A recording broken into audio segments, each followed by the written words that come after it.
What's up guys, Shawnthebro here, and we're back for another episode of the third-person action RPG tutorial series. In today's episode we are going to be going over inventory slots in our game, part 4. So this is going to be the last basic inventory slots episode where we will have fully functional inventory slots in our game. And when I say inventory slots, I mean this system that we created where we can add something like a sword to our inventory. We'll see this little figure on the right side. This represents the helmet, the chest plate, a left and a right weapon, or a primary and secondary weapon, leggings, and then some sort of accessory. If we are to equip our sword with either the mouse or the in-game inputs, we see that we actually equip the sword on the character, but then the primary weapon here gets filled out with this sword icon. And this works for other things as well, like the helmet. So if we equip our helmet, you'll see that we get the little hat icon or the helmet icon right there. And we can do the same for the sword again. Then in the previous episode of inventory slots, we made it so that when we open our menu, it automatically retrieves what we're currently holding or have equipped, and that is what determines the image or the icons that go into these inventory slots. But there is one case that we need to still account for. That's what we're covering in today's episode, and that is unequipping items. So you can see that the character unequipped the sword, but the sword is still showing. So when I unequip something, it should disappear from the inventory slot. We should go back to our default image, which is either this white image, this blank image, or a custom default image that we have. Right now that's not happening, but it will be by the end of this episode. That's what we'll be covering for today's episode. If you want to get caught up in the entire third-person action RPG tutorial series and check out how we've done things like our quest system, our inventory in general, our NPCs, our attacks, and a whole lot more, I'll link you to the entire third-person action RPG tutorial series right here in the top right corner. Alternatively, if you only care about the inventory slots or inventory in general, you don't have to follow along with the whole Action RPG series to watch these few episodes. I recommend that you watch the previous episodes of the inventory slot mini-series though, because they are going to be relevant. We are going to be directly building on top of the behavior we created in those episodes. So if you do watch those episodes, you'll be a lot more ready for this episode in particular. I'll link the first episode on inventory slots in the top right corner right here. With that said, we're ready to go ahead and get started. This is a code and blueprint tutorial series. We're going to be doing a lot of our behavior in the blueprints today because it directly ties to the inventory, but the vast majority of this behavior is going to be converted to code at some point in the series, as we do with all of our different series. To start out, we need to go to where we can unequip items in our game. That is going to be in our blueprints. If we go to widgets inventory window, in here we have our parent inventory screen, and this is the list of inventory items. These all hold a single inventory item widget. So if we scroll down to our single inventory item widget, this is what we're technically selecting either with the mouse or with our in-game inputs to equip or unequip. And that means in here is our behavior for equipping and unequipping. So when we confirm an item or press the item button, we go through logic to determine if these stats are static. Basically, do we need to grab these things from the data table or do we have the data elsewhere? Then we grab the type of item because this is going to factor into what we do. So item, weapon, equipment, or other. Item, we don't really have anything to equip right now. We can use an item, but these are consumables and they don't get attached in our inventory slots. But weapons and equipment do. If we go to weapons, you'll see that we check to see if the weapon is already equipped.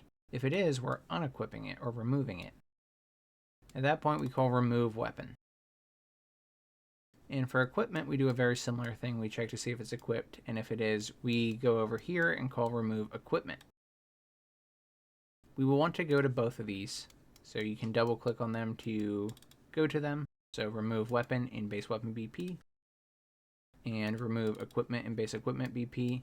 Alternatively, if you don't want to go through that method, you can just go to these blueprints, objects, weapons, base weapon BP, and blueprints, objects, equipment, base equipment BP. Inside of these blueprints, we have our functions or events that I was telling you about, like remove weapon. In remove weapon, we check to see if the current weapon is of type base weapon BP so that we can do things like hide collision, detach it, reset fields on our character, and determine what happens when we disable it or unequip it. And at the very end of this, we say the character is no longer holding a current weapon. We don't really have a concept of primary and secondary weapons yet in our game, even though our menu supports it, but we will. So right now we're just assuming that if we're removing or unequipping a weapon, it is the current weapon. And after this point is where we want to update our inventory window widget. Like attaching our weapons, below this, we waited until the end of the logic, call a function called update inventory menu icon on our base character BP. Base character blueprint is in third person CPP, blueprints, characters, base character BP. This function uses the character to determine their current data for the helmet, chest, or weapon, and based on what it is that we're updating, so based on this type, none, helmet, chest, leggings, primary weapon, secondary weapon, tells the inventory menu to update the icon. One thing we did not do is handle the case where the current element that we're checking, like the helmet here, is not found in the data table. If it's not found in the data table, then we want to display an empty icon or the default icon. Additionally, if current helmet is invalid, we could display an empty icon or default icon. And if we do that, we can call update icon still on the inventory, but not pass it an image. And if we don't pass it an image, we can automatically assume that that inventory slot type should be reset to the default image. And this is how we're going to handle it. This is really useful because this means base weapon BP and base equipment BP barely need to change. If we go to base weapon BP and go to where we were looking earlier, the end of remove weapon, essentially copy the logic that we put at the end of attach weapon.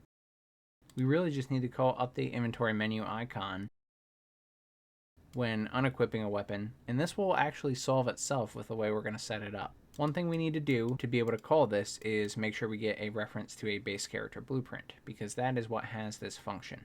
When we're attaching the weapon, this is passed into the function, and removing the weapon is the same thing. So we have our character reference here, and to this point we haven't needed to cast it to a base character blueprint for anything, but in this particular case we will need to do that.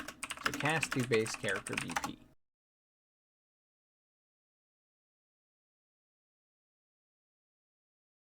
Then dragging off of the base character BP, we can call update inventory menu icon. At this point, we will still want to set the inventory slot type to the correct type so that we can go in the same path in this function within the base character blueprint. And we know which type it is because we're in base weapon BP, so this should be primary weapon for now. We'll get into primary versus secondary weapon later in the series, but primary weapon will work. We want to go to base equipment BP and do a very similar thing. So we have remove equipment here, and we also have this function called attach equipment, and it was doing the same thing that we were doing in our base weapon BP, where we were calling update inventory menu icon and passing in the inventory slot type. We're doing this here as well. So remove equipment, go to the end of it. We call detach equipment in two different areas, and then we reset the current helmet and the current chest. This also has a character reference passed into it, which are these blue nodes right here. And we can drag off of this to cast to base character blueprint.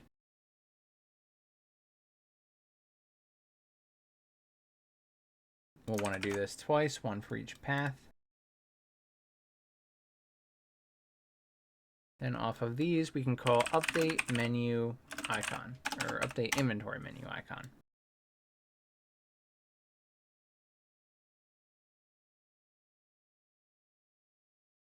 That should do the trick. And then for our inventory slot type, we can select helmet for the top row, which is helmet, and chest for the bottom row, which is chest. Now we're good with base weapon BP and base equipment BP. Next thing we want to do is go to base character BP. And this is our update inventory menu icon function that I was telling you about. In here is where we want to handle the case of either the data table not finding the row or the object being invalid. What I'm going to do is go with the first implementation that we talked about in this episode, which is to call update icon, but not pass an image into it, meaning this image will be invalid. And when it's invalid, we will have the inventory window in the update icon function that we're calling set the brush to be the default value for that slot type. So base character BP, let's do it off of the data table row not found. We need to drag off of our inventory window object reference so that we can call update icon. The inventory slot type can be the same as the one being passed in here. But the difference is going to be we're not going to pass anything into the image, and we're only going to select this one when row is not found. Now, by all means, clean this up if you would like.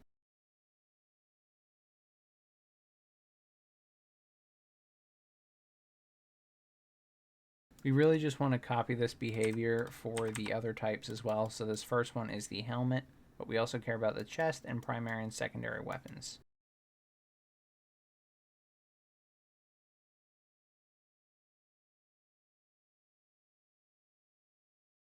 It will be similar behavior here. So we have our inventory window object reference. We want to call update icon on it. And we can pass in the same inventory slot type. We want to do this only if row is not found.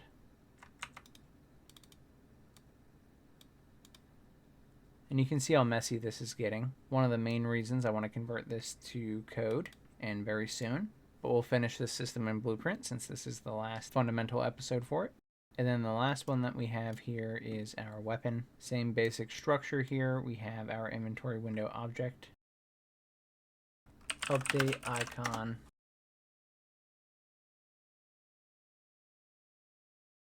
Only if the row is not found.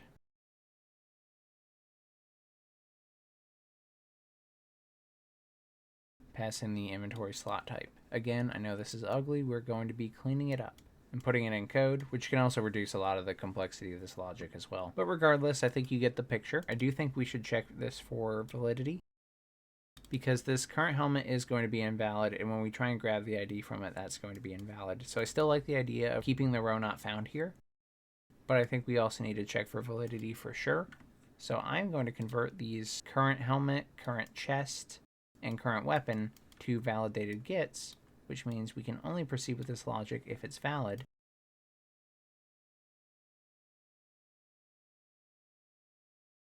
If it's not valid, we want to hop into the same logic that the row not found was using.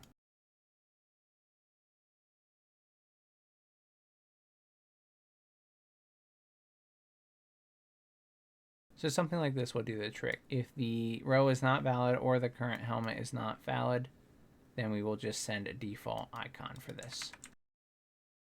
And we can do the same thing for the current chest.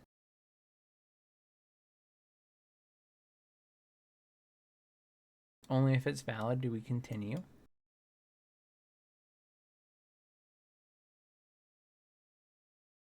And if it's not valid, we want to connect to the same thing that the row not found was connecting to.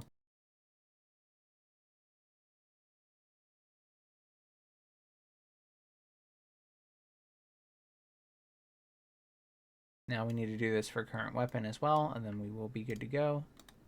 So convert it to a validated get, connect it. Only if it's valid, go to the data table. If it's not valid, we want to go to the same nodes that row not found in the data table we're going to.